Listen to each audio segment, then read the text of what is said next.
최근에 이 정의당의 대표로 출마한 분이 이제 직무급에 대해서 동의한다는 취지로 발언을 해서 직무급이 다시 한번 이제 그 화두가 됐는데요. 그래서 오늘은 이제 그거를 좀 알아보겠습니다.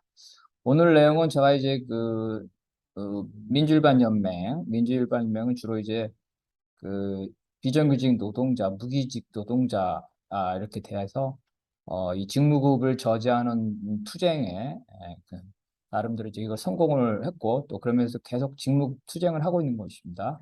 또 직무급은 또 최저임금을 기본으로 하기 때문에 직무급 투쟁과 최저임금 투쟁은 같이 결합되어 있는데요. 그 교육 내용의 이제 일부가 되겠습니다. 결론은 이제 최저임금과 직무급 투쟁은 단순히 비정규직의 투쟁이 아니라 그 미래의 정규직과 대기업을 위한 노동자를 위한 투쟁이다. 그 직무급이 동일노동 동일임금이라고 이렇게 순진하게 생각해서 정규직과 비정규직이 그 비정규직이 정규직과 같은 임금을 받고 청년이 호봉제를 한 장년 노동자와 같은 임금을 받는다. 그러니까 비정규직이나 청년에 유리하다. 이렇게 주장하는 사람들이 있습니다. 근데 이런 주장은 정부나 자본의 프로젝트를 제대로 모르고 그냥 추상적으로 직무급은 동일노동 동일임금이다. 이 정도의 초보적인 인식이라고 볼 수 있겠습니다. 먼저 이제 임금 체계의 논쟁의 본질은 직무급이냐 호봉제가 중요한 게 아니죠. 그런 제도가 중요한 게 아니라 사장들은 뭐 제도가 무슨 상관이 있어 그냥 월급을 최소한 조금만 주려고 그러겠죠. 노동자는 뭐 직무급이 됐든 호봉제 됐든 월급만 많이 주면 전에보다 더 월급만 많이 주면 받겠죠. 그래서 임금 체계의 본질은 제도 논쟁이 아니라 더 받으려는 노동자와 덜 주려는 이 자본가의 힘겨루기, 계급 투쟁이라는 겁니다.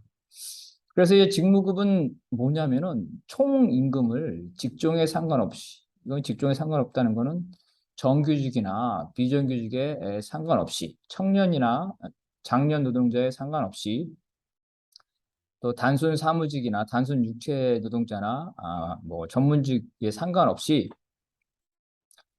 최저임금의 2배, 정년할 때까지 30년을 일하더라도 최저임금의 2배로 묶으려는 총자본과 국가의 계급투쟁이라는 겁니다. 직무급은 무슨 임금 체계 논쟁이 아닙니다. 계급투쟁이에요, 계급투쟁. 그래서 이 직무급의 내용은 추상적인 게 아니라 정부가 사실상 강화하고 있는 직무급 모델을 둘러싼 총자본과 총 국가의 공세입니다. 이 공세에 대해서 주로 무기계약직과 같은 비정규직 노동자가 힘겹게 싸우고 있다. 정규직과 대기업 노동자는 자기하고 상관이 없다고 착각을 하고 있다는 겁니다. 그리고 최저임금은 이제 모든 임금 체제의 핵심입니다. 최저임금은 저기 뭐 알바하는 식당에서 알바하는 이런 사람들한테 적용되는 만한 게 아니에요. 최저임금은 어, 처음 입사하면 처음 받는 임금이에요.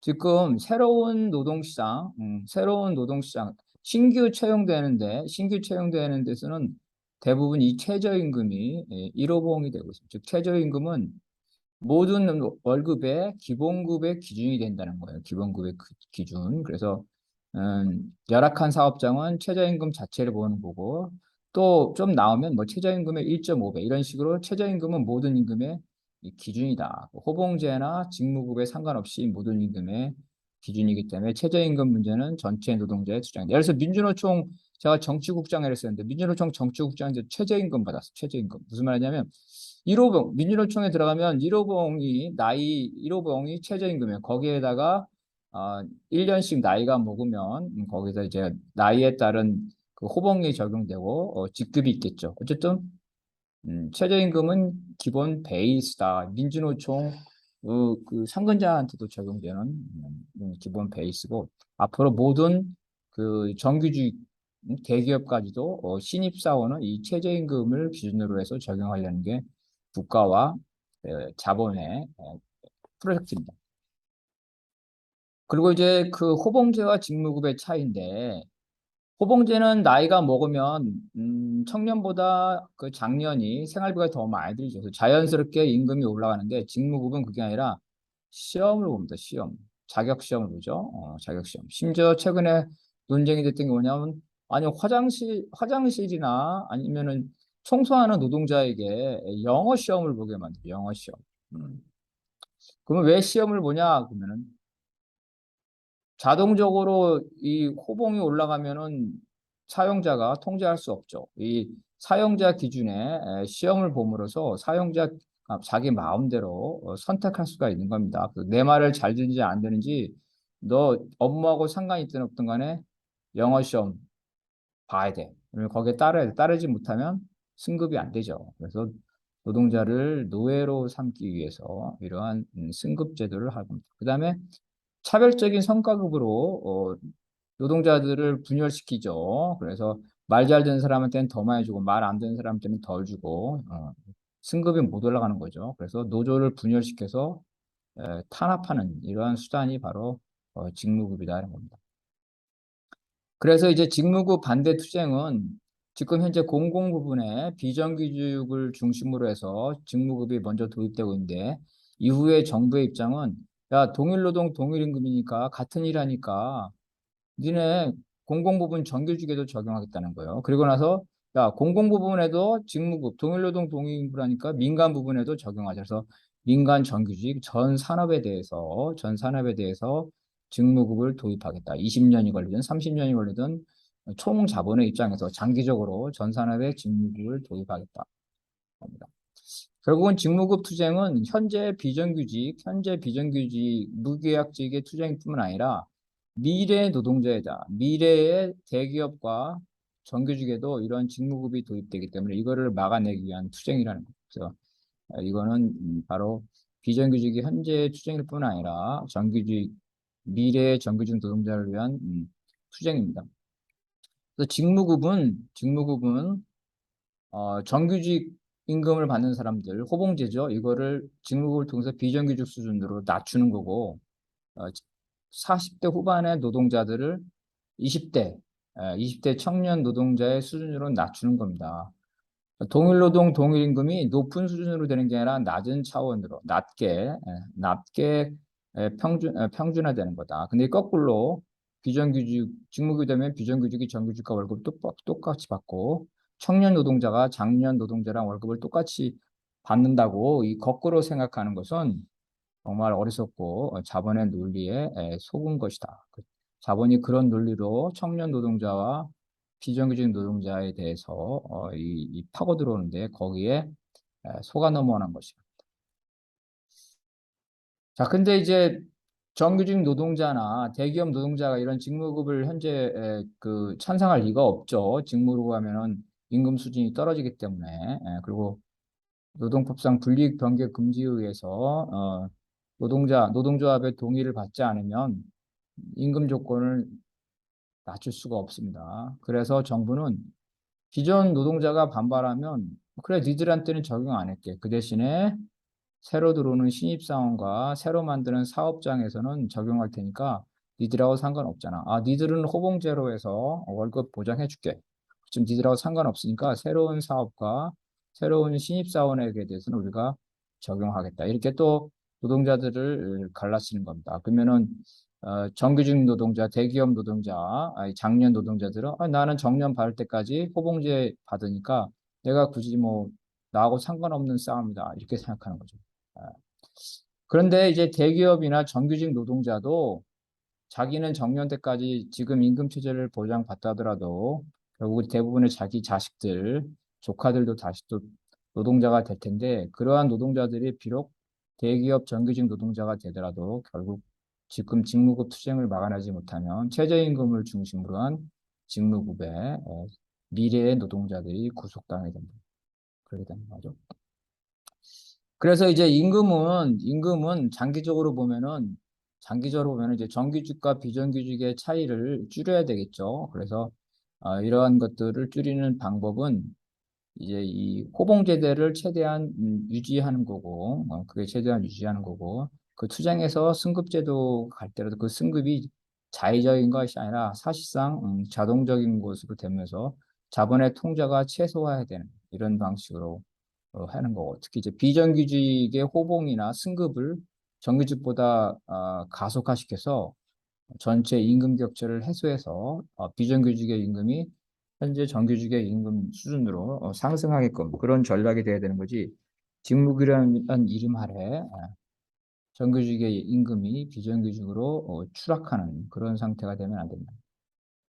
장기적으로는 이렇게 정규직, 비정규직, 중앙과 지역, 산업별 차별을 극복해야 한다는 거죠. 그러니까 정규직, 비정규직의 차이는 그 확실한 거에서 공무원이라면 중앙 공무원과 지방자치 공무원의 임금 격차가 있습니다. 이런 것들을 극복해야 되고 똑같은 직업인데 산업에 따라서 그래서 뭐 정비공인데 대기업 자동차의 정비공이냐 아니면 뭐 이 중소기업의 어떤 그 정비공에 따라서 같은 직종인데도 임금 차별이 있죠. 이런 것들을 극복하는 단일 체제로 가야 된다.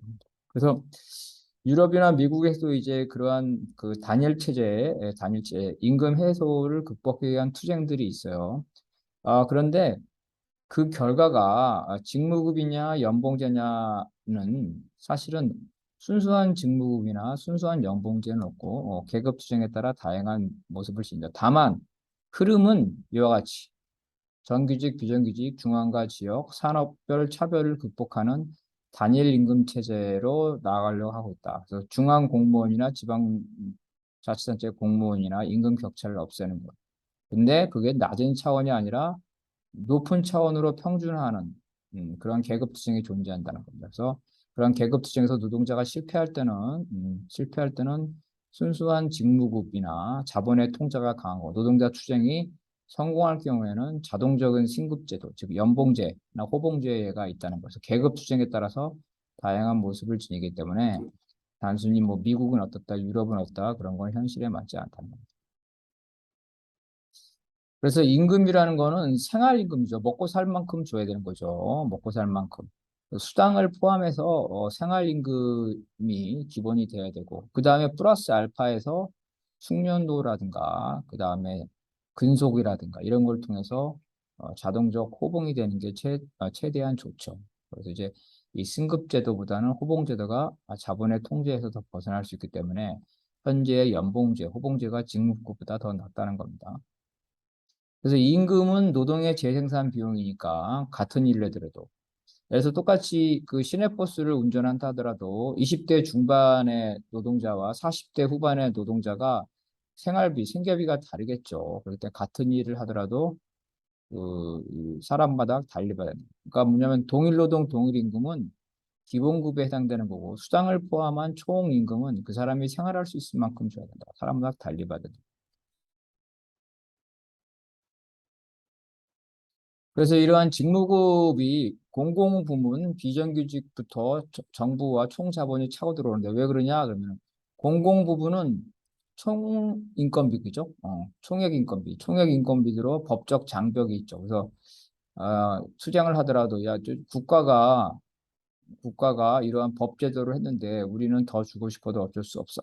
이렇게 돼서 개별 사업장 내 투쟁으로 돌파하기 어려운 제도적 조건이 있습니다. 이게 공공부문. 거기다가 비정규직은 이제 더 어, 취약하죠. 그래서 공공부문의 비정규직부터 직무급을 도입한 다음에 공공부문 전체, 그 다음에 민간 부분까지 도입하려는 게 국가와 자본의 프로젝트입니다. 그래서 공공부문의 비정규직에서 직무급을 막아내는 것은 전체 노동자를 위한 그 정치 투쟁의 선도 투쟁이다. 그죠?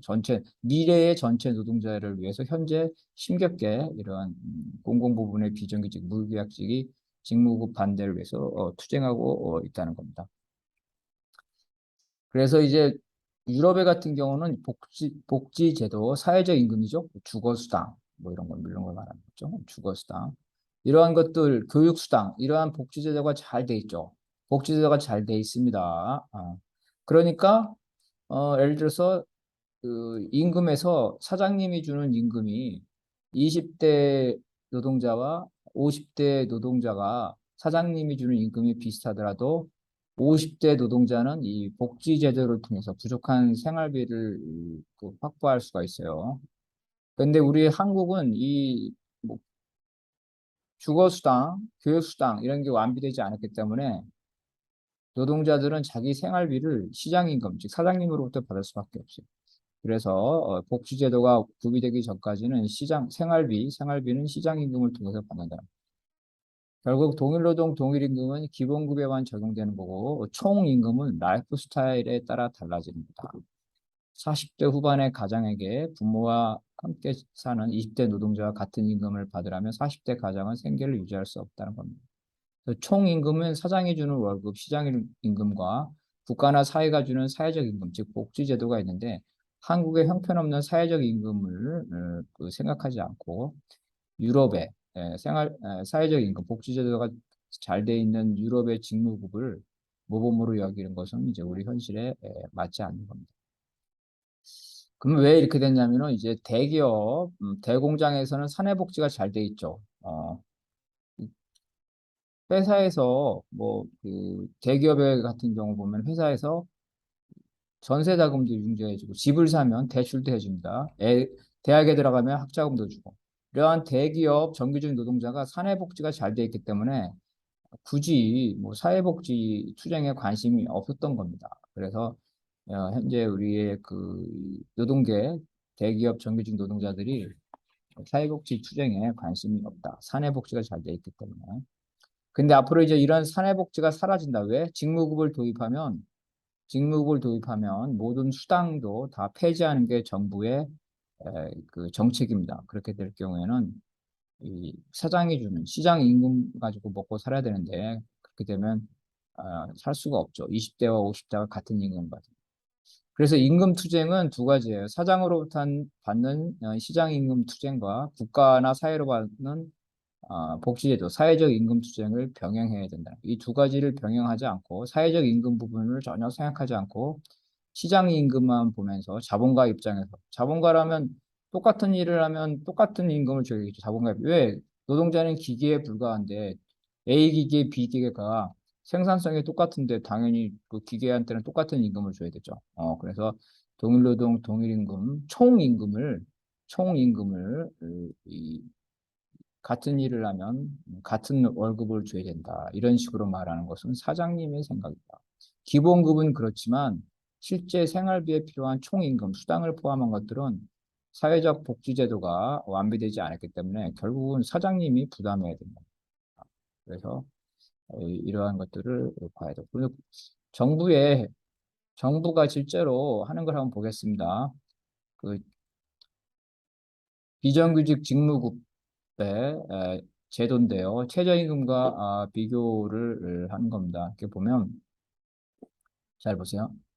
이제 직무 등급은 1등급은 단순 노동이에요. 그리고 올라갈수록 5등급은 그 복합 노동 이렇게 되겠죠. 뭐 관리직 이렇게 될 수도 있겠죠.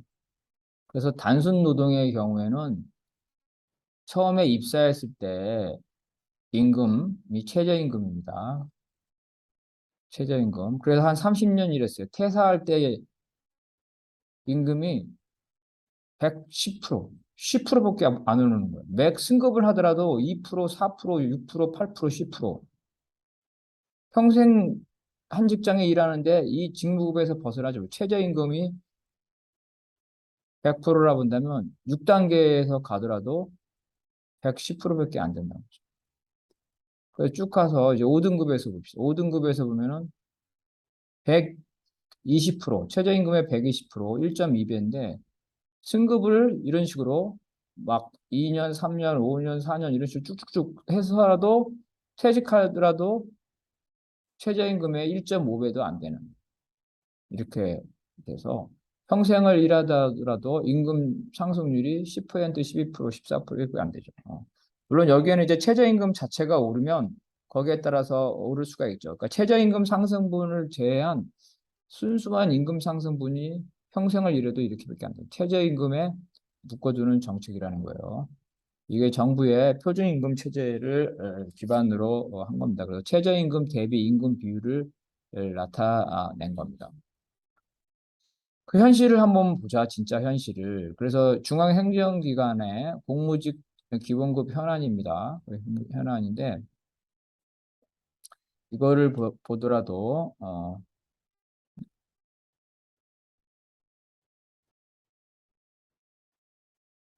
우리가 직무급의 특징을 볼 수가 있어요. 자, 이렇게 보겠습니다. 경찰청이죠? 경찰청이다. 그러면은 최저임금, 최초의 임금이 이제 최저임금 수준인데, 예를 들어서 호봉이 35년이면 35년 동안 일한 거예요. 그래서 자, 35년 동안 일했는데 처음 받은 임금의 몇 배요? 1.7배다. 그러니까 35년 동안 일하더라도 최저임금의 1.7배밖에 갈 수가 없다는 거예요. 정년퇴직할 때. 정년퇴직할 때. 다 그렇게 돼 있죠? 이건 1.7배로도 높아요. 국세청은 1.3배 쭉쭉쭉쭉 가고 많은데 보건복지부 2.1배. 그래서 아무리 많아도 국가인권위원회 이런 데는 2.5배고 아무리 많아도 통상적으로 1.5배 내외에 있다. 1.48, 1.36. 고용노동부 25년을 일했죠. 그런데 최초의 임금 받은 비율에 의하면 1.5배에 안 갑니다. 그러니까 예를 들어서 내가 처음 들어갈 때 200만 원을 받았다면 25년을 일하더라도 퇴직할 때 300만 원을 못 받는다는 겁니다. 이게 바로 직무급의 현실이다. 그러니까 직무급은 무슨 뭐 동일노동, 동일임금 그게 중요한 게 아니라 모든 노동자를 최저임금 수준으로 묶어 놓는 겁니다. 그래서 이 투쟁에 공공부문 비정규직이 이 투쟁에서 패배하면 공공부문 전체로 넘어가고 이 민간부를 넘어오는데 이미 제가 교육한 그 민주일반 연맹은 이 직무급 투쟁을 민주연합노조 특히 거기서 이제 직무급 투쟁을 나름대로 잘해서 막아내고 있는데 제가 알기로 일부 그 공무직 무계약직 경우는 이미 직무급을 받아들인 데가 꽤 있다고 알고 있습니다. 그래서 결론으로 말하면 이 직무급 투쟁은 모든 노동자를 최저임금에 묶으려는 총자본과 국가의 공세이기 때문에 여기에 맞서 같이 연대 투쟁을 해야 된다. 근데 아직은 대기업 정규직 노동자가 자기하고 상관없다는 그런 인식을 가지고 있는데 그럴 경우에는 결국은 자기 조카나 자기 아들이 결국 평생을 일하더라도 월급이 10%, 18%밖에 오를 수밖에 없는 이러한 직무급의 노예가 되고 이것도 단계 단계에 올라갈 때마다 자본이 시키는 대로 영어 공부하라면 영어 공부하고 뭐 하라면 뭐 하고 자본의 말을 잘 따라야지만 승급이 올라가게 된다. 그래서 이게 바로 직무급의 본질이기 때문에 직무급을 찬성하는 것은 결국은 총자본과 국가의 주장에 동조하는 것이라고 볼 수가 있겠습니다. 이상입니다.